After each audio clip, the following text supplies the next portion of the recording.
This video is sponsored by Magellan TV. On July 20th, 1944, German army officer Claus von Stauffenberg and other conspirators attempted to assassinate Adolf Hitler inside his headquarters near Rastenburg, East Prussia. After dozens of failed attempts to take Hitler's life, several high-ranking German officials had formed a resistance unit to take him down and launch a coup to reclaim Germany from the Nazi forces. Operation Valkyrie was then launched, and a plan was hatched to strike Hitler with a bomb as a desperate attempt to end the oppression and the war.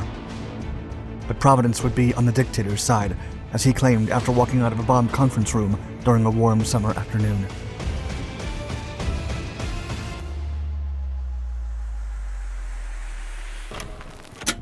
Much has been said about what could have been if Hitler did not rise to power. While many hypothetical scenarios have been crafted where the Führer was assassinated, there were very real attempts on the dictator's life, both by outsiders and his fellow Germans. Take this exclusive offer from documentary streaming service Magellan TV to get a 1-month free trial and watch the complete documentary about Operation Foxley, the British Secret Service's mission to liquidate Hitler. Immerse yourself in the World War II era and dive into the declassified documents that reveal the details of an operation planned to change the course of history. Have a look at Magellan TV's extensive collection of over 3,000 documentaries about world history, military, science, mysteries, and more. And if you ever watch them all, note that new programs are added every week. Support Dark Docs as you enjoy this exclusive offer for our viewers, all while we explore the darkest enigmas of our shared history. Visit try.magellantv.com/darkdocs or click on the link in the description below. A resistance. Even before World War II started, a lot of Germans opposed the radical Nazi regime. Several different resistance cells eventually surfaced, the most important one being a coalition of active and retired officers working with civilians to overthrow the dictatorship and restore the rule of law. As far back as 1933, Chief of Staff Generaloberst Ludwig Beck was already forming the intellectual and moral basis for a coup that would take more than a decade to accomplish. In March of 1938, Beck was outraged when Germany invaded Austria and refused to participate. Months later, he opposed the seizing of the sovereign state of Czechoslovakia and appealed to his fellow generals, quote, "Your military duty to obey orders ends where your knowledge, your conscience, and your responsibility forbids the execution of an order." But not everyone opposed the Führer, and the lack of support left Beck with no choice but to resign his post. Beck's successor, Franz Halder, also tried to bring down the regime, but planned a conspiracy instead of a confrontation. Hans Oster of the Counterintelligence Agency and Generals von Witzleben and von Stülpnagel were part of it too. They planned to put Hitler on trial or send him to a mental hospital and sought the cooperation of civilian leaders. The only way to bring down the regime would be if people with power made the first move. The resistance needed high-ranking collaborators to command troops and infiltrate the government and its apparatus, like the Army Officer Corps. Aristocrats were the backbone of the Corps for generations, conferring them the authority and opportunity to strike, assassinate Hitler, and carry out a coup d'etat. However, the Germans, British, and French were all wary of another war, and a treaty was signed in which Hitler took command of the German territories in Czechoslovakia without resorting to force. There was no case against a mad dictator, and what would be known as the September Conspiracy was dissolved. Hitler would eventually take the rest of Czechoslovakia and Poland 6 months later, and then expand his dominion to half of Europe, from the Arctic to the Mediterranean. Still, a minority of Germans remained true to their moral principles, but the challenge to overtake such a popular leader became highly implausible. Operation Valkyrie. After the invasion of the Soviet Union, most German troops realized the atrocities being committed by the SS, and their outlook on the Nazi methods changed. In addition, the chief of the General Army Office, General Friedrich Olbricht, soon began developing a general staff plan to suppress any revolt by the prisoners of war.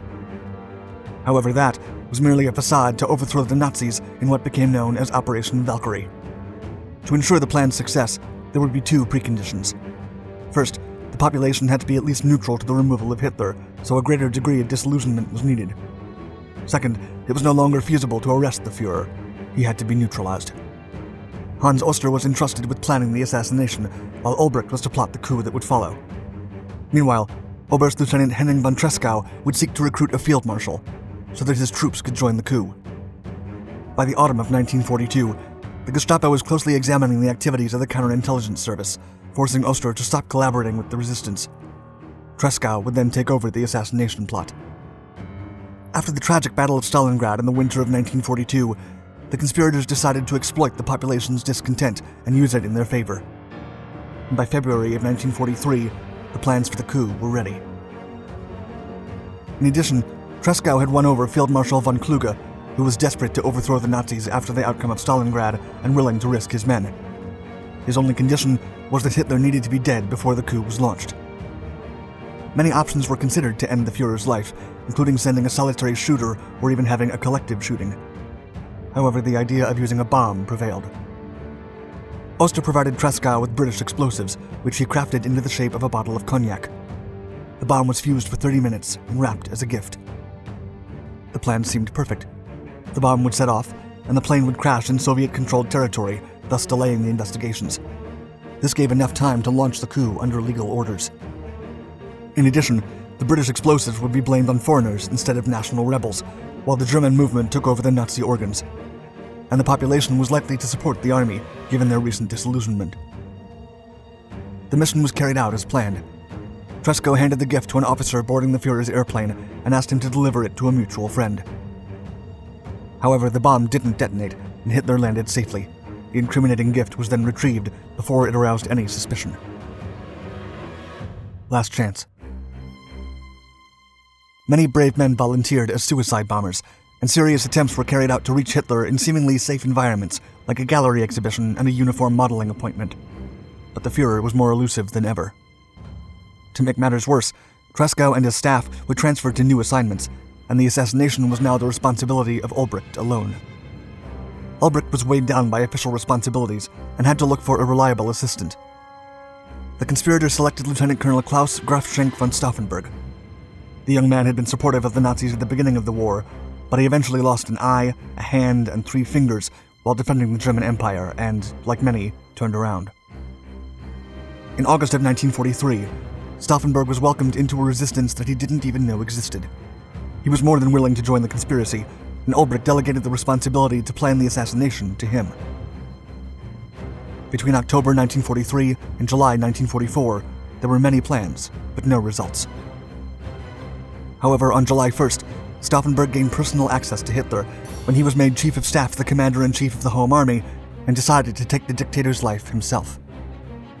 After 2 failed opportunities to strike on the 11th and 15th, Stauffenberg planned a last attempt to take place on July 20th. On that day, Stauffenberg left for a meeting at the East Prussian headquarters as usual. The attempt would take place at 1 p.m., and nothing was expected to happen before then. Upon arrival, Stauffenberg was informed that the meeting had been pushed forward half an hour because of Mussolini's visit. He then excused himself to change his shirt and didn't have time to prepare the 2 bombs that he carried in his briefcase, so only one was ready. To complicate matters, the meeting would not take place in the bunker as usual, but in a conference room because of the intense summer heat. Stauffenberg asked to be as close to the Führer as possible, arguing that his hearing was impaired. When he walked into the room, Hitler stood at the center of a long wooden table with many officials present. To the conspirators' disappointment, neither Himmler nor Göring were there. Stauffenberg then got close to the right side of the Führer and casually left the briefcase beneath the table. He then used a phone call as an excuse and walked out of the room, leaving the compound altogether. Suddenly, the bomb exploded, and a full lockdown was ordered. Sometime later, fellow conspirator General Felgabel informed Ulbricht that, quote, "Something terrible has happened. The Führer lives." Aftermath.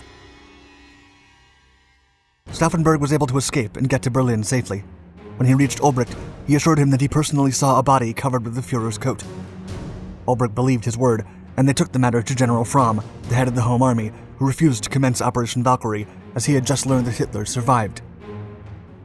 Stauffenberg was convinced that this news was a Nazi trick to seize control. But then Fromm ordered the conspirators arrested, and when 2 junior officers came into the room, he was the one taken into custody, as they were loyal to the resistance. Everything seemed to be going according to plan, and the rebels issued orders to their loyal army units to start the coup. However, a radio broadcast suddenly confirmed their worst fears. The Führer had survived the assassination attempt. An officer had moved the briefcase with the bomb to the other side of the table's base, which had shielded Hitler from the explosion. Operation Valkyrie was cancelled, and as Fromm was released, he ordered the execution of the conspirators. Beck, Ulbricht, Stauffenberg, and 2 others were arrested and sentenced to death for high treason. Before he was shot, Stauffenberg's last words were, quote, "Long live our sacred Germany." It is estimated that almost 5,000 men were executed for complicity in the coup attempt. Fromm, who had betrayed his fellow conspirators to save himself, was also arrested and executed months later. To this day, the rebels are no longer regarded as traitors, and their actions are recognized as bravely trying to change the course of history. Thank you for watching our video. Don't forget to subscribe to our Dark Documentaries channels for more historical content. And let us know in the comments below if you'd like us to cover any specific story.